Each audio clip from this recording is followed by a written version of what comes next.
রান্না যে একটা লাইফ স্কিল এবং সেটা ছেলে আর মেয়ে দুজনদেরই কাজে লাগে, সেটা আমরা যখন বড় হয়েছি সেই সময় কিন্তু আমরা জানতাম না।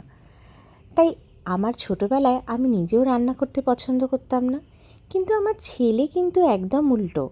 ছোটোবেলা থেকে আমার সাথে সাথে কেক বানাতে বানাতে ওর কিন্তু রান্নার ওপর খুবই আগ্রহ জন্মেছে।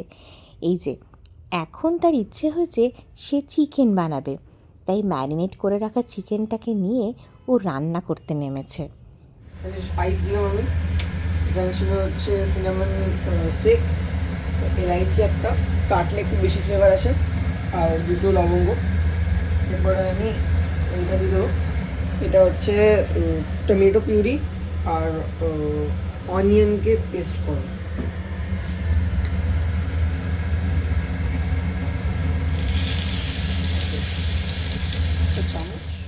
মাকে একটু পাশে দাঁড়িয়ে মশলাগুলো একটু বলে দিতে হচ্ছিল ওই আর অল্প কি। চিনি। আরেকটু বেশি, একটুখানি, ব্যাস। তুই খেতে বলেছে কে? মশলার মধ্যে দিয়েছে হলুদ, জিরে, ধনে, লঙ্কা, যা রেগুলার মশলা তাই। পিওর ইন্ডিয়ান ট্রিক, যেখান থেকে তোমরা পিউরিটা নিচ্ছি সেখানে জল দিয়ে দিলে এক্সট্রা স্পাইস আছে।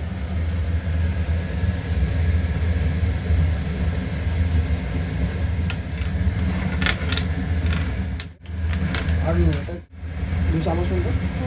ব্যাস আর না। আর আমরা দেবো 1 চামচ মতো গরম মশলা।